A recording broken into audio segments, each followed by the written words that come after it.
کہنے اور آپ سب کو حق سن کر اس پر عمل کرنے اور اسے عام کرنے کی توفیق عطا فرمائے۔ اس وقت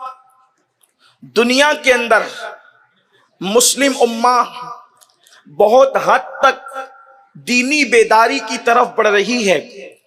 ہر دن الحمدللہ لوگوں کے چہروں پر داڑیاں، نماز کا شوق، سروں پر ٹوپیاں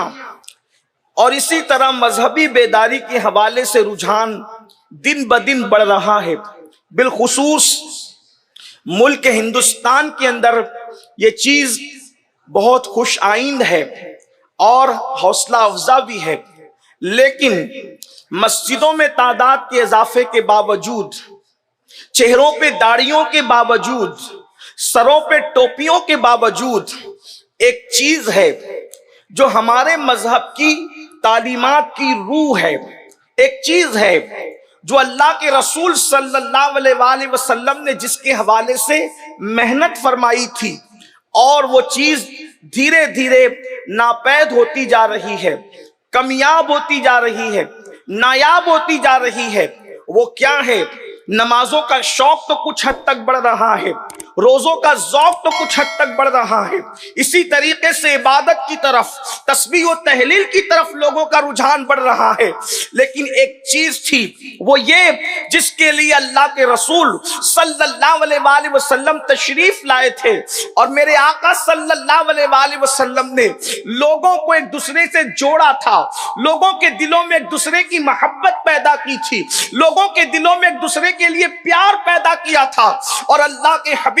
صلی اللہ علیہ وآلہ وسلم نے کالے اور گورے کا فرق مٹا کر، عربی اور عجمی کا فرق مٹا کر، ادنا اور اعلیٰ کا فرق مٹا کر، بادشاہ اور رعایا کا فرق مٹا کر سب کو عقد مواخات کے اندر گویا کہ پرو دیا تھا۔ آج قوم مسلم سے وہ محبتیں ناپید ہوتی جا رہی ہے۔ حالات یہ ہیں کہ دو بھائی بھی اگر ایک گھر میں رہتے ہیں، ان کے اندر آپس میں محبت نہیں ہے، ان کے اندر آپس میں پیار نہیں ہے، محلے والے ایک دوسرے کے ساتھ دست بگریباں ہے، لڑائی جھگڑوں کا ماحول ہے، اختلاف کا ماحول ہے، انتشار کا ماحول ہے، اللہ اکبر، محبت گویا کہ ناپید ہوتی جا رہی ہے، پیار دلوں سے نکلتا جا رہا ہے، محبت کی بجائے خود غرضی لیتی چلی جا رہی ہے، لوگ خود غرضی کی طرف بڑھ رہے ہیں۔ اللہ اکبر، میرے آقا صلی اللہ علیہ وآلہ وسلم کے دیوانوں، کوئی عربی ہو یا عجمی، کوئی کالا ہو یا گورا، کوئی ان پڑھ ہو یا پڑھا لکھا، اگر وہ مومن ہے تو اللہ کے رسول صلی اللہ علیہ وآلہ وسلم نے مومن کو مومن کا بھائی قرار دیا ہے، اور قرآن مقدس نے بھی بیان فرمایا انما المؤمنون اخوہ، کہ مومن مومن کا بھائی ہے، مسلمان آپس میں بھائی بھائی ہے۔ اللہ اکبر، اللہ کا قرآن بھائی کہہ رہا ہے، یعنی دین کا رشتہ خون کے رشتوں سے بڑھ کر کے ہے۔ اور جگہ قوم ترتیب پاتی ہے رنگ کی وجہ سے، نسل کی وجہ سے، زبان کی وجہ سے، علاقے کی وجہ سے، چار بنیادوں پر قوم بناتے ہیں لوگ، ایک تو رنگ کی وجہ سے، نسل کی وجہ سے، علاقے کی وجہ سے، زبان کی وجہ سے۔ اللہ اکبر، مثال کے طور پر کوئی امریکہ کی زمین پر رہتا ہے اور وہ انگریزی بولتا ہے، اللہ اکبر، تو پھر وہ امریکن کہلا رہا ہے، اور اس کا رنگ بھی ویسا سفید ہے، اس کا اپنا ایک نسب ہے، علاقہ اس کا اپنا ہے۔ تو اس طریقے سے لوگوں میں قومیت ترتیب پاتی ہے۔ تنہا یہ اسلام کا مزاج ہے کہ اسلام زبان کی بنیاد پر، رنگ کی بنیاد پر، نسل کی بنیاد پر، علاقے کی بنیاد پر، خطے کی بنیاد پر، قبیلے کی بنیاد پر جو وہ قوم نہیں بناتا، بلکہ اسلام کا مزاج ہے، اسلام سب کو دین کی بنیاد پر جوڑتا ہے۔ اسی لیے آپ دیکھیں مسلمان کتنی ہی زبانیں بولیں، نسب کوئی ہو، علاقہ کوئی ہو، خطہ کوئی ہو، قبیلہ کوئی ہو، لیکن اللہ نے ہر مومن کو مومن کا بھائی قرار دیا ہے۔ اللہ کے رسول صلی اللہ علیہ وسلم ارشاد فرماتے ہیں مسلمان مسلمان کا بھائی ہے، اور پھر بھائی کا حال کیا ہونا چاہیے؟ محبت، پیار، اخوت۔ آئیے اللہ اکبر، اللہ کے رسول صلی اللہ علیہ وآلہ وسلم نے کس طریقے سے محبت کی لڑیوں کے اندر صحابہ کو پرو دیا تھا، کون نہیں جانتا۔ اللہ اکبر، جب مہاجرین ہجرت کر کے مدینہ منورہ آئے تھے تو اس وقت میرے آقا صلی اللہ علیہ وآلہ وسلم نے مدینے والوں کو، جن کو بعد میں اللہ کے رسول نے بھی، قرآن نے بھی انصار کے لقب سے یاد فرمایا۔ اللہ اکبر، مہاجرین اور انصار میں عقد مواخات قائم فرمایا تھا، یعنی ایک انصاری کو ایک مہاجر کا بھائی بنا دیا تھا۔ اللہ اکبر، اندازہ فرمائیں، ہجرت کرنے والے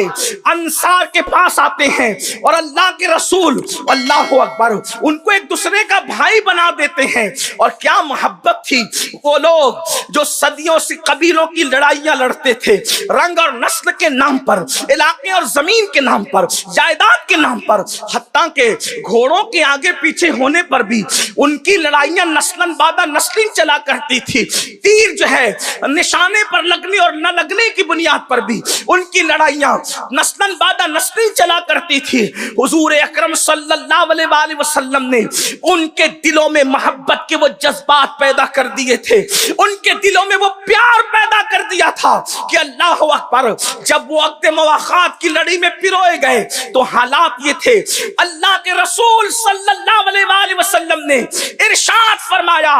انصار کو بلاؤ۔ انصار حاضر ہوئے، آقا ارشاد فرماتے ہیں میں تمہیں بحرین کی جاگیر لکھنا چاہتا ہوں، میں تمہیں بحرین کی جاگیر عطا کرنا چاہتا ہوں۔ تو انصار کیا کہتے پتا ہے؟ کیا محبت کا مزاج تھا، کیا انداز محبت تھا، کیا انداز پیار تھا۔ عرض کی یا رسول اللہ، آپ ہمیں عطا کر رہے ہیں، ہمارے مہاجر بھائیوں کو آپ کیا عطا کر رہے ہیں؟ اللہ اکبر، اس وقت اتنا نہیں تھا بظاہر کہ انصار کو دینے کے بعد مہاجرین کو بھی دیا جائے، تو اس وقت انصار صحابہ کہتے ہیں یا رسول اللہ، اگر انصار نہیں لیتے، اگر مہاجرین نہیں لیتے، یا مہاجرین کو کچھ نہیں دیا جا رہا ہے تو ہم بھی نہیں لیں گے یا رسول اللہ، ہمارے مہاجر بھائیوں کو بھی دیا جائے۔ اللہ اکبر، یہ جذبات تھے، یہ کیفیت تھی۔ آج وہ جذبات کہاں گئے؟ اللہ اکبر، آج تو تھوڑی تھوڑی بات پر نفرتیں ہیں، نفرتیں ہیں، زبان سے شعلے اگلے جاتے ہیں، ہاتھوں سے تکلیف پہنچائی جاتی ہے۔ پوچھا گیا یا رسول اللہ، کس کا اسلام سب سے افضل ہے؟ تو اللہ کے رسول صلی اللہ علیہ وآلہ وسلم فرماتے ہیں جس کے ہاتھ اور زبان سے دوسرا مسلمان محفوظ رہے، یہ اسلام سب سے بہتر ہے۔ اللہ کے حبیب صلی اللہ علیہ وآلہ وسلم ارشاد فرماتے ہیں مسلمان وہ ہے، مومن وہ ہے جو اپنے مسلمان بھائی کو ذلیل نہیں کرتا، رسوا نہیں کرتا، اس کو حقیر نہیں سمجھتا، اس کی مدد کرتا ہے۔ اللہ کے سچے رسول صادق و مصدوق ارشاد فرماتے ہیں جب تک تم اپنے مسلمان بھائی کی مدد کرتے رہو گے اللہ تمہاری مدد کرتا رہے گا۔ آج مسلمان کہتے ہیں آسمان سے مدد کیوں نہیں آتی، آسمان سے بم برس رہے ہیں، مسلمانوں کو مدد کیوں نہیں آتی، مسجدوں کی شہادت ہے مدد کیوں نہیں آتی، جنازے اٹھ رہے ہیں مدد کیوں نہیں آتی، بے گور و کفن لاشیں تڑپ رہے ہیں مدد کیوں نہیں آتی، بچوں کی شہادت ہے مدد کیوں نہیں آتی، قبریں نصیب نہیں ہے مدد کیوں نہیں آتی۔ اللہ کے بندو، اللہ کے رسول نے تو مدد کا طریقہ بتا دیا، جب تک تم اپنے بھائیوں کی مدد کرتے رہو گے آسمان سے مدد تمہارے لیے اترتی رہے گی، جب تم اپنے بھائیوں سے مدد کا ہاتھ روک لو گے تم سے بھی مدد رک جائے گی۔ اپنے گریبانوں میں جھانک کر کے دیکھو کہ ہم اپنے کسی مسلمان کی مدد کرتے ہیں، کیا ہم اپنے کسی مسلمان کی امداد کرتے ہیں؟ خود کی بیٹی کے لیے لاکھوں روپے شادی میں خرچ تو کر رہے ہیں، لیکن کیا کسی بیوہ کی بیٹی کے لیے بھی ہمارے دلوں میں یہ جذبات ہیں؟ اللہ اللہ اکبر. مجھے بتاؤ آج یہ رونا سب روتے ہیں کہ بیٹیاں مرتد ہو رہی ہے, اسلام سے وہ نکل رہا ہے, وہ نکل رہا ہے. کبھی سوچا کہ بھیڑیا اسی پر حملہ کرتا ہے جو ریور سے الگ ہو جاتا ہے. اگر ہم نے اپنی قوم کی مدد کی ہوتی, اپنی قوم کی امداد کی ہوتی, اس کو اپنی قوم کے اندر رکھا ہوتا, تو بتاؤ کیا کوئی بھیڑیا اس پر حملہ کر سکتا تھا؟ خود کی بیٹی کی منگنی میں 5-5 لاکھ روپے خرچ کیے جاتے ہیں, شادیوں میں 25-25 لاکھ کے ہال لیے جاتے ہیں, لیکن کبھی سوچا کہ کسی غریب کی کٹیا میں بھی کوئی بیٹی سسک رہی ہے, کسی بیٹی کی ارمانوں کا خون ہو رہا ہے؟ اللہ کے بندو سن لو, اللہ کے رسول صلی اللہ علیہ وآلہ وسلم ہمیں صرف نمازی بنانے نہیں آئے تھے, صرف روزے دار بنانے نہیں آئے تھے, وہ غم گسار امت اپنی قوم کے اندر غم گساری کا جذبہ پیدا کرنے آئے تھے.